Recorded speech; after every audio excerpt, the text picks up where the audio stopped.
Hey everyone, we've been losing a bit of traction lately. So please subscribe, it's free and helps us keep creating great content for you. Your support means a lot. Now, let's dive in. The third year after my death, my parents finally appeared at the boarding school, the place that had imprisoned my youth. But they didn't come out of sorrow. Only because my brother's kidney disease had worsened, and he urgently needed a kidney for transplant. They brought the organ donation agreement with them, but couldn't find any trace of me.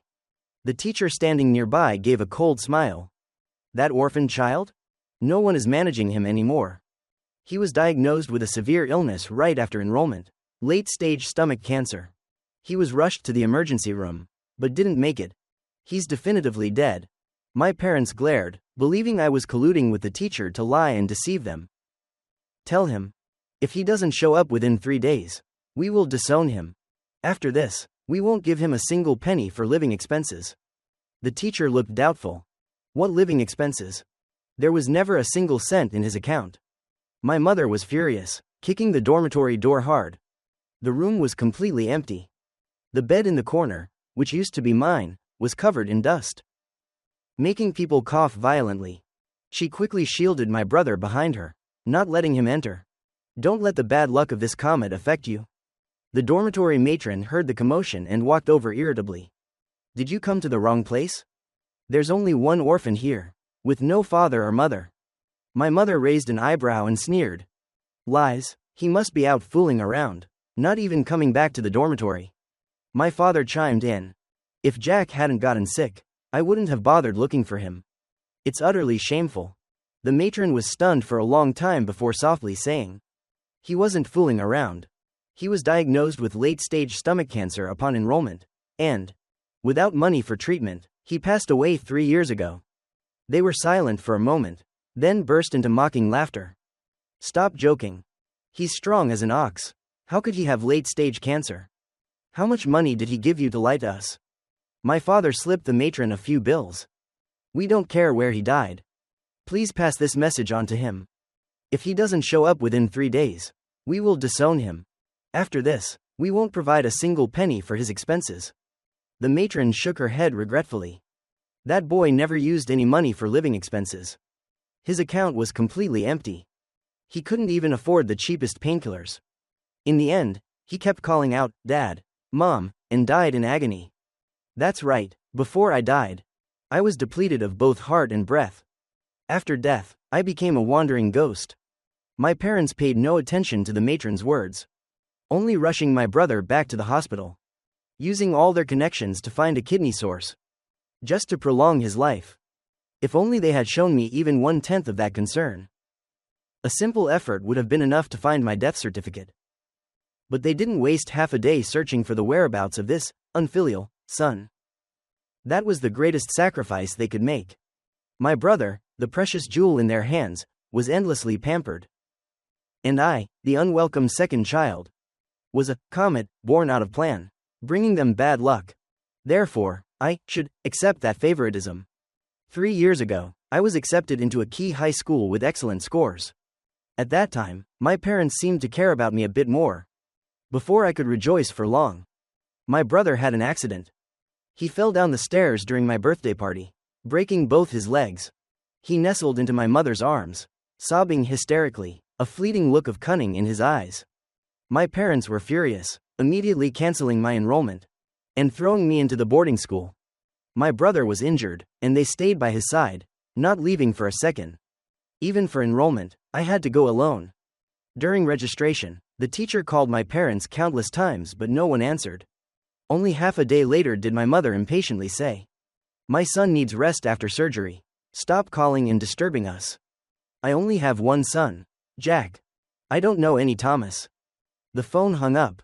The teachers looked at me with sympathetic eyes, noting on the form, no father, no mother. I wiped my tears and tried to swipe my card to pay the tuition, but a cold electronic voice sounded. Your balance is insufficient. No money, and no care. I struggled to work various part-time jobs, finally earning enough tuition. But my body, due to long-term poor eating habits, had sounded the red alert. Late-stage stomach cancer required a huge sum of money for treatment. But the phone calls to my parents were unanswered. I curled up in a corner of the ward, trembling from the pain that gnawed at my bones. I still held on to hope. My parents would surely come. I could still be saved. In the endless wait, the pain gnawed at every nerve. Death quietly arrived. I died in a communal ward, with no one asking after me. No one by my side. While my brother was enjoying a VIP single room, another doctor came by periodically to check in, advising my parents to be more attentive. Has your younger brother still not forgiven you? My brother's eyes turned red, his voice shaky and aggrieved. It's my fault for making my younger brother jealous. I don't blame him. He pushed me down the stairs 3 years ago. My father was heartbroken. He bullies you like that and you still try to speak up for him. You are truly too understanding. Jack, don't worry, your parents will definitely find that rotten brat and make him obediently donate his kidney. The 3-day deadline arrived. And of course, they didn't find any trace of me. So they had to angrily storm back to the school once again. My mother impatiently stomped her foot. My son's kidney disease is getting worse. We can't wait anymore.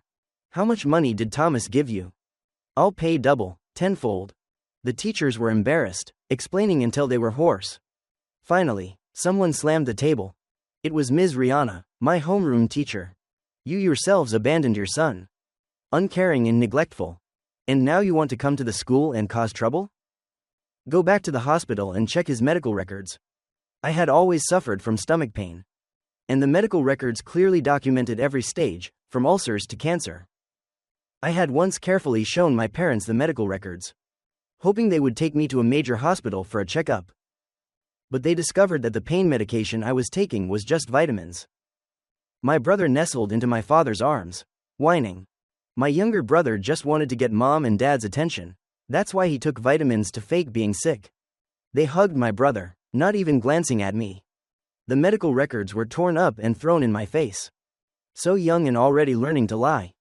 If you use these fake reports to deceive people, we will ignore you completely. After that day, I never dared to tell them about my stomach pain again. Seeing Ms. Rihanna about to call security, the two of them awkwardly withdrew. The hospital hallway was quiet, with only faint sounds. My brother Jack was peacefully sleeping, with a small cake on the bedside table, clutching a card messily written. Mom and Dad, you've worked hard. I've troubled you a lot during these days of sickness. Seeing their beloved son, even when seriously ill, not forgetting to prepare a surprise. My parents' annoyance immediately vanished. My mother wiped away tears. Jack is still thoughtful. My father also nodded.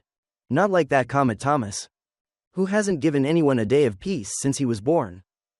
His own brother is sick, and yet he can casually disappear. Their eyes were filled with contempt. But they couldn't help but remember the teacher's reminder. Go back to the hospital and check his medical records today. To check my medical records, they needed a guardian's certificate. But 3 years ago, they heartlessly chased me out of the house, and had long since changed the household registration to just 3 people. My mother frantically searched everywhere, cursing. Where is Thomas's birth certificate? My father couldn't find it. You threw it away ages ago. My father held his nose and kicked open my bedroom door. The room was piled with miscellaneous items, having been turned into a storage room. They roughly pulled open the bedside drawer. Inside there were no documents they wanted. Only a diary. Just then, my mother's phone suddenly rang. The hospital was calling. Jack was seriously ill, in a coma. They hastily threw the diary into the pile of clutter, and rushed like the wind to the hospital. There was no sign of my brother in the ward. They ran breathlessly to the operating room, until they finally found the doctor and learned the situation was stable. The emergency treatment was timely. No danger. Just needed a few days of observation. The doctor worriedly instructed. You two need to quickly find a kidney source. My father nodded frantically, secretly giving more envelopes of cash to the private investigators.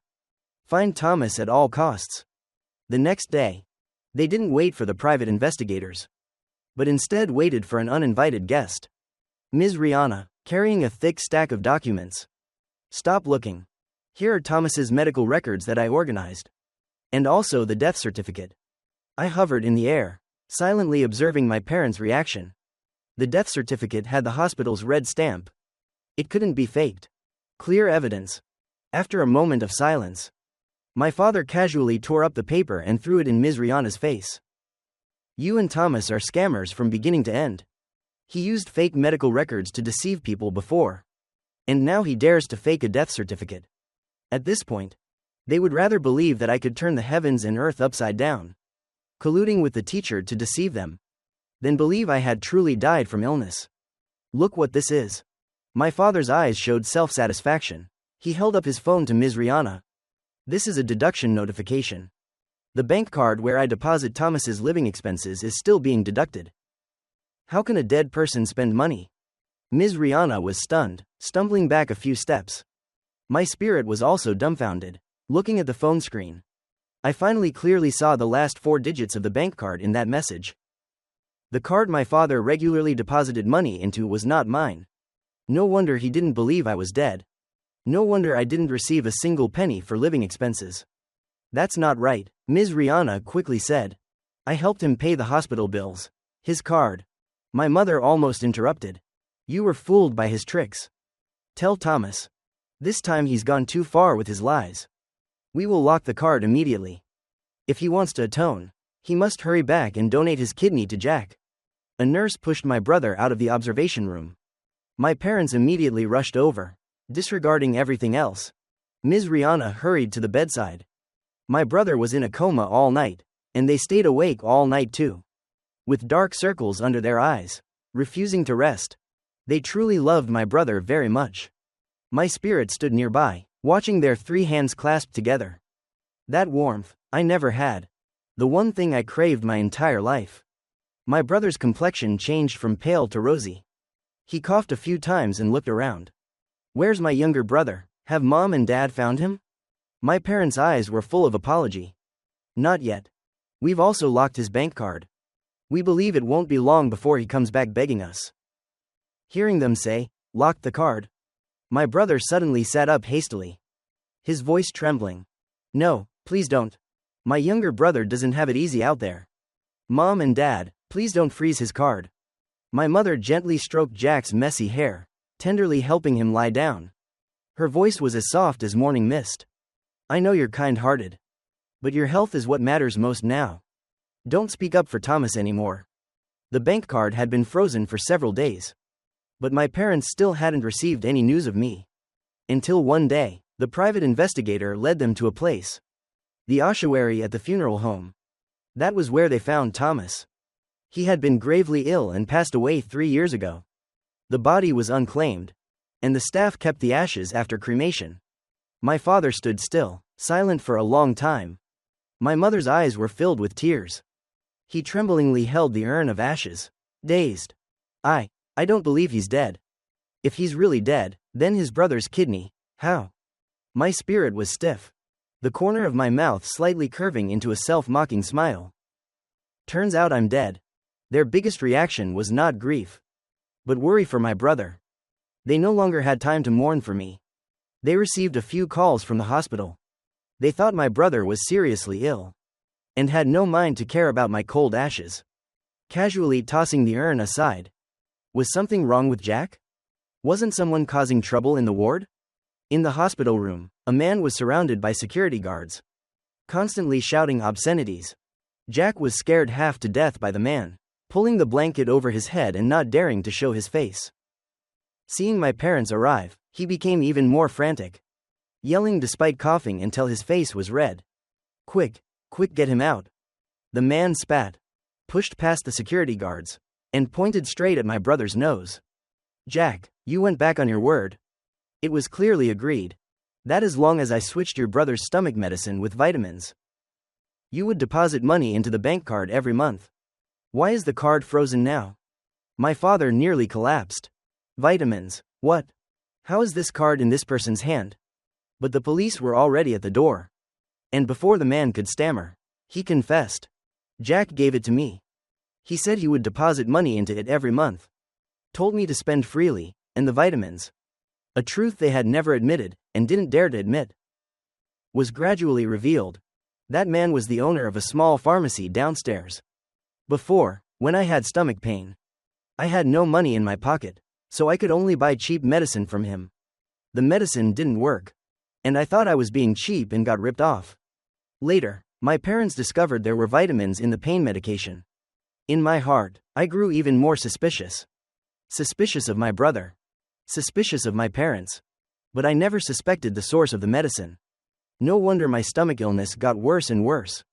My parents stared dumbfounded at the man being escorted away by the police. Then looked at my brother sobbing hysterically on the bed. Mom and Dad, it's not like that. Thomas must have bribed him to slander me. Jack's eyes were tearful, clutching my parents' sleeves tightly. Extremely aggrieved, coughing violently. If it were before, my parents would have rushed to comfort him in a panic. But now, they sat still, their eyes empty, looking as if they had aged 10 years in an instant. They went back to my school, stopping outside the dormitory door. The dust was still there. This time they no longer had contempt in their faces, but quietly walked forward, gently unlocking the old, tattered backpack next to the bed. Inside, besides the neatly arranged books, there was a dish sponge wrapped in a plastic bag, and a greasy apron. My mother stroked the backpack, tears falling like rain. My father tightly hugged it, as if hoping to feel the warmth of the sun from 3 years ago through the worn-out backpack. Tears continuously fell from both of them.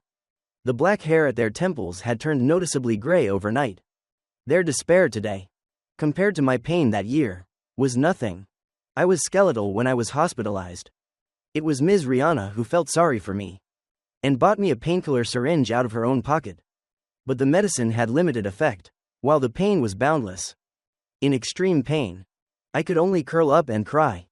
All around me were the laughter and chatter of other patients' families, constantly reminding me that I was a lonely person, a comet abandoned by my parents. I pulled out the IV needle several times, forcing the head nurse to come in person. But when she saw me, her eyes turned red. "Don't be afraid. Your parents aren't here, but I and the other nurses can be your mother." At that time, my consciousness was hazy. I only heard her say she was my mother. "Mom, I was wrong, please don't leave me." A warm hand rested on my cold, bony body, gently patting me. "I'm here, I'll always be by your side." A long lullaby echoed. I sank into a happy dream that I dared not escape. And from that day on, I never woke up again. My parents were taken to the ward I stayed in before death. The air in the room was cold, unchanged for 3 years. The beds were closely arranged, incomparable to my brother's single room. My mother sat blankly, reaching out to touch everything in sight. When she touched the scratch marks on the wall, those were the marks I left in moments of extreme pain. She sobbed uncontrollably. "Thomas, Thomas." She buried her face in my father's chest, finally bursting into tears. I was wrong. My father choked, unable to speak, only gently patting her shoulder, his back hunched, carrying a guilt he would never escape. They returned home with heavy hearts, moving things out of the storage room one by one. The discarded diary saw the light again. The yellowed, wrinkled pages were turned repeatedly. An old photo fell out. In it, my parents sat neatly, each holding me and my brother on either side. I had drawn many hearts on the back, emphasizing the words, "Family needs protection." My mother collapsed to the floor, sobbing hysterically. A few days later, the police called, inviting them to the station. Looking at the two haggard people in front of him, the police officer said in a low voice, "I think there are some things you two should see." The pharmacy owner confessed very quickly, and also provided the surveillance footage from his store. He specifically highlighted the video clip from the night of my birthday 3 years ago. The modern camera recorded a 360-degree image, and by chance captured the argument on the second floor of my house from afar.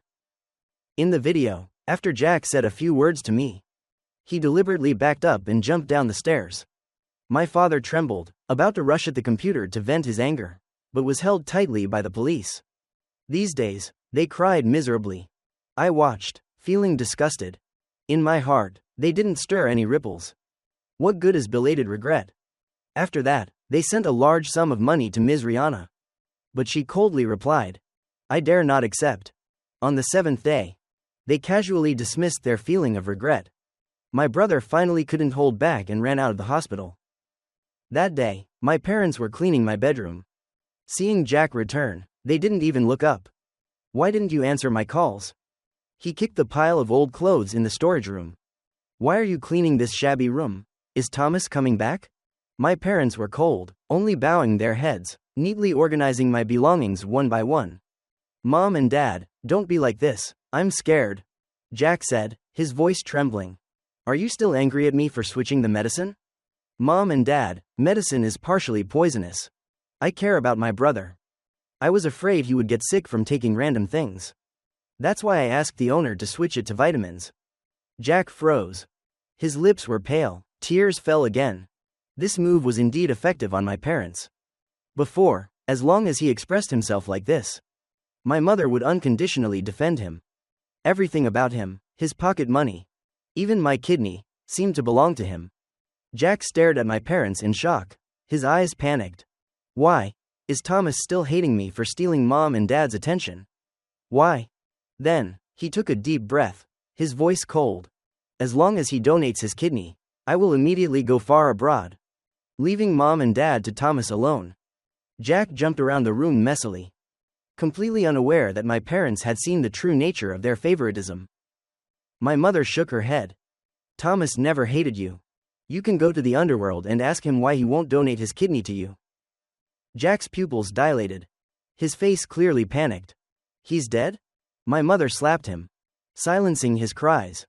Jack held his face, eyes wide, staring blankly at my parents. How could you hit me? I'm sick. My father was so angry that he trembled, unable to stand still, slamming his hand onto the table. Do you even have the nerve to be sick? Thomas was also sick. But what were you doing when he was sick? You switched his medicine, intentionally jumped down the stairs to frame him. Your parents have favored you too much. Why aren't you satisfied? Jack proudly raised his head, screaming frantically. What favoritism? If Mom and Dad truly favored me, you wouldn't have given birth to him. I switched his medicine, but what about you, Mom and Dad? You're the ones who kicked him out of the house, and then ignored him. In the end, you say I'm not satisfied, that I harmed him. Even if I am the culprit, Mom and Dad are accomplices. As Jack spoke, my parents' faces turned red. They bowed their heads in silence for a long time. Finally, my father spoke, breaking the silence. Go back to the hospital. We don't want to see you again. Jack lost all hope of living, rapidly collapsing. Rumors about him spread throughout the hospital. Everyone in the hospital knew that the poor orphaned child who died here many years ago was the younger brother of a malicious person. Now that Jack was suffering from chronic illness, God must have seen everything. Nurses switched his medication, doctors turned a blind eye. And my parents were busy squatting outside the funeral home, searching for every urn of ashes they had casually tossed aside. After 3 years, they finally found a place with a rather beautiful view for my grave. The inscription on the tombstone was deeply carved. Beloved son Thomas. The words, beloved son, were truly eye-catching. Truly ridiculous. When I was alive, they didn't love me. When I died, they competed to use tears and regret to prove their love. My mother sighed internally. Thomas, your parents were wrong. In the next life, will you be our son again? They took out the crumpled family photo I had left behind and carefully placed it in front of the tombstone. My spirit summoned a gentle gust of wind, blowing the photo several meters away. They ran after it, but the wind was too strong. The photo spun in the air and fell down the mountain. Therefore, they were still not forgiven. My parents were stunned, sitting in front of my grave for a very long time, unable to accept this reality. I lowered my head to look at my increasingly translucent body, finally feeling a sense of release. The obsession has dissipated. I can finally leave this miserable life of many years and move towards a brighter, different life. As for my brother Jack, in the throes of mental and physical torment, when he was lucid, he cursed others. And when he was comatose, he begged for forgiveness. Close to death, he vaguely saw me hovering in the air. Thomas. He widened his eyes, struggling to reach out. Where are you? Come back here. Mom and Dad belong to me. Your kidney belongs to me too. Don't you dare run. The cursing suddenly stopped. The beeping alarm on the electrocardiogram machine cut short his final curse. Jack died in infinite resentment, accepting eternal confinement in the hospital. Neither able to reincarnate, nor to find peace. He slammed into the walls between the hospital buildings, screaming hysterically, "Lost!" In my heart, I felt secretly fortunate. Despite enduring injustice, I didn't resent heaven and earth like he did. Before reincarnation, I returned home one last time. The wall covered with Jack's pictures and awards had been scraped clean. The family photo with only 3 people had me added to it. A faint, unpleasant smell of gas lingered in the air. My mother walked out from the kitchen, turning her head. My father held my worn-out backpack, also closing his eyes with contentment. This was the last memento of me they could find. "Thomas, Mom and Dad are coming to find you." In the quiet space, their spirits looked around but couldn't see my shadow. "Don't hide anymore. Mom and Dad know we were wrong.